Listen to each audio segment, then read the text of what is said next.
É o seguinte, eu queria saber como você começou na fotografia, como foi que a fotografia, você se encontrou na fotografia, como foi que você descobriu esse espaço entre fotografia e esporte e como o Bahia entrou na sua vida também a partir disso. Vou começar pelo como o Bahia entrou na minha vida. Eu nasci em Caraguatatuba, me criei em Santos e um pequeno período em São Paulo, capital, no final. E meu pai faleceu e minha família migrou, porque tinham outros parentes que moravam aqui em Salvador, né?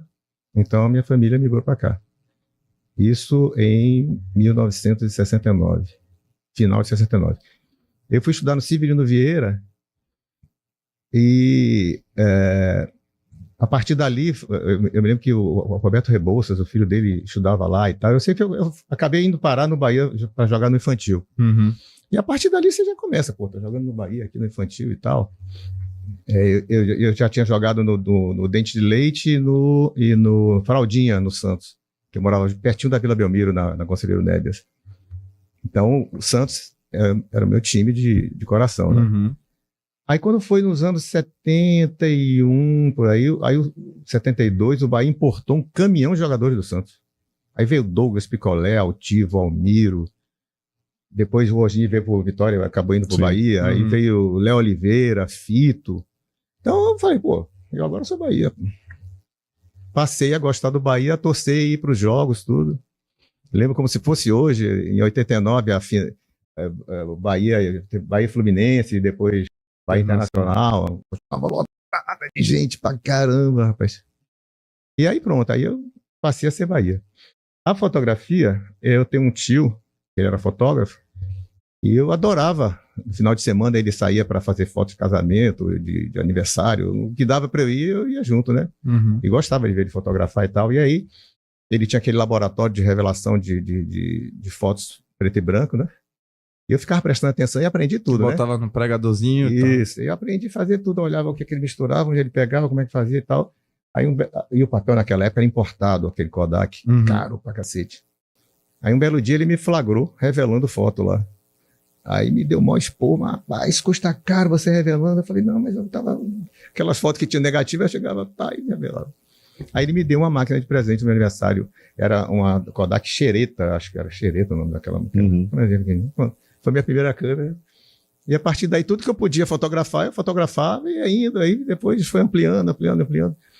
Eu trabalhei muitos anos na Petrobras e eu queria, quando eu saísse, ter alguma coisa para... Um hobby, algo assim que... Né?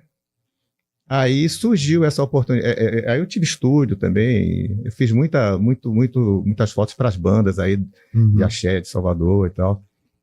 Quase todos eles aí passaram lá no meu estúdio. Fazia carnaval também para eles. E era um hobby que começou a dar retorno, né? Dar dinheiro. Eu falei, poxa, eu adoro fotografar, os caras ainda me pagam, né? Então, tá beleza. Aí surgiu o Bahia, que foi justamente o Sancler, que chegou para mim e falou, ó, o Bahia tá precisando de alguém para fazer foto lá e tal, você não quer... Eu falei, pô, sério? Sério, então. 2009 isso. 2009. Aí ele me apresentou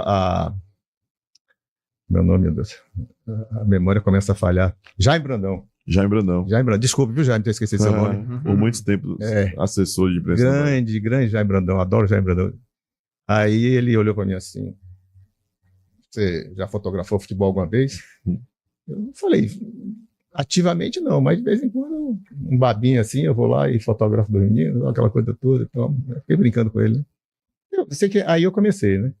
No início não era nada oficial, assim, era a coisa mais oficiosa, eu fazia, blá.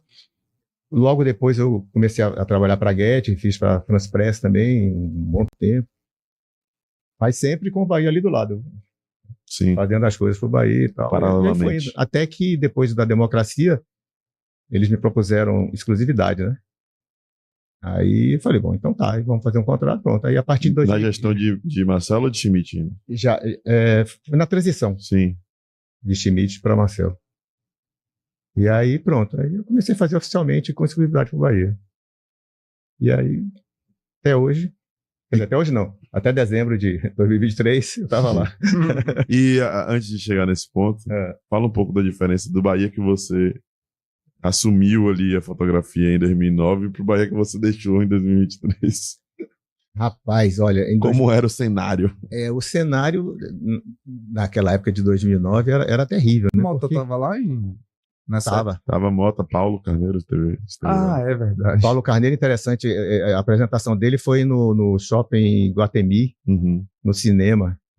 Aí fizeram ele vestir a camisa do Bahia, rapaz. Apertadíssimo. Eu fiz aquela foto assim, falei, essa foto vai valer. A gente... Uma das primeiras fotos do Felipe Oliveira no Bahia é Paulo Carneiro. A gente entrevistou Paulo Carneiro, que tirou a foto. Binha que entregou a camisa. A bandeira. Felipe que tirou agora. Felipe que tirou agora. E Paulo lembra com muito remorso dessa foto. Ele disse que deram a camisa menor do que o tamanho dele de propósito. Ele foi com urticária, com qualquer coisa, né? Ficou doido. Ele ficou pé da vida. Mas naquela época o Bahia estava muito conturbado, muitos problemas. Né? O time na Série B chegou a cair para a Série C. Jogava em Pituaçu, né? E você acha que Paulo melhorou em alguns pontos o Bahia? Mas, sinceramente, eu não saberia dizer se ele foi positivo ou foi negativo para o Bahia, né? Eu não tenho assim como afirmar, porque eu não tinha acesso a essas informações internas. Pois é. Então eu não tenho como avaliar como foi ele lá. Eu vi ele recentemente falando aí do Vitória e tal. Paulo Carneiro, ele tem muita história, né? É uma figura. A gente sabe disso. Tem muita história. Sim, mas continue o raciocínio sobre como você... Quando você entrou e quando você saiu também, qual a diferença... O Bahia de agora é outra coisa, né? Você vê, tem um CT de primeiro mundo. E quer ter outro. É porque uma coisa que eu me lembro que teve um desses assessores aí do City que comentou assim, boca pequena, falou, poxa, o sonho de todo time de futebol é ter um CT junto do aeroporto. Vocês vêm para cá, para lá para Cadazul. Longe, fica tão longe, né? Então isso hoje o pessoal sente isso aí.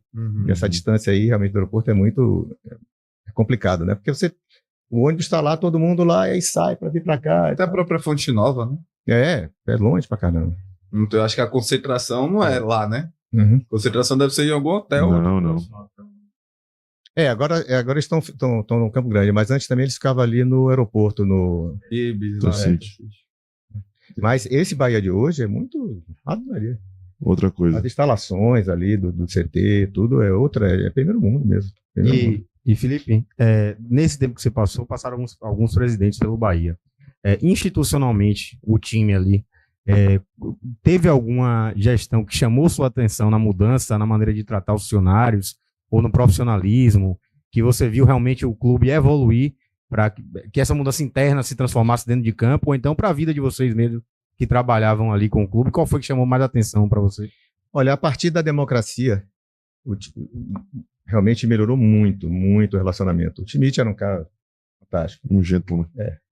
Marcelo Guimarães, ou Marcelo Santana, também foi um presidente interagia muito com todo mundo, um cara amigo de todo mundo, tratava todo mundo bem. E depois veio o Guilherme também, eu acho que ele foi muito importante para o Bahia, muito. E essa virada de mesa aí da SAF foi também fundamental para manter o Bahia vivo, né? Porque fica difícil nos dias de hoje, se você não tiver um aporte financeiro desse, é complicado, né? Porque você tem os grandes lá do Sul que centralizam tudo, né? Sim. E aí não sobra nada para os outros, aí fica realmente complicado. Mas essa geração, depois da democracia para cá, todo mundo ali realmente... Foi positivo, no caso. Foi positivo, né? E como foi viver a pandemia, velho, lá dentro? Chamaram você para conversar? Pandemia foi interessante. Eu lembro que eu cheguei a fazer mais de 50 testes de nariz, aquele de nariz. Sim. Pra você ter uma ideia, de manhã, quando eu abri o armário lá do meu banheiro para escovar os dentes, os cotonetes já pulavam assim. Eu aqui e tal. Rapaz, era terrível. Porque para cada jogo que a gente ia fazer, a gente tinha que fazer o teste para ver se estava tudo ok, como é que não estava, né? O pessoal chegou até a falar para mim, não, poxa, você não precisa estar aí no treino, não sei o quê. Então eu falei, não, eu não vou ficar junto de ninguém, eu tô com a lente grande, eu fico lá do outro lado. O leite Fica pega todo até... mundo distante ali, né? Não tem problema, usar máscara. Ou seja, eu não me, não me ausentei de nada, né? Continuei com tudo ali. Mas foi um período complicado. Esse foi o grande problema para o Bahia, no caso da administração de Guilherme, porque estava tudo ótimo, maravilhoso, e de repente você... todo mundo em casa, ninguém para tudo, não tem público no estádio, ou seja, cai a arrecadação. O Bahia tinha muitos problemas financeiros, né, por causa das dívidas trabalhistas, né, coisa que essa democracia renegociou tudo para o Bahia voltar a ter crédito na praça, para as coisas todas, né. Mas foi um período bravo, foi realmente... E você jogar num estádio vazio é muito triste, não tem graça. Fala galera, você acabou de assistir um corte do canal Zona Mista. Estamos ao vivo toda terça-feira às 20 horas no YouTube e você acompanha tudo, inclusive o próximo convidado no Insta do Zona.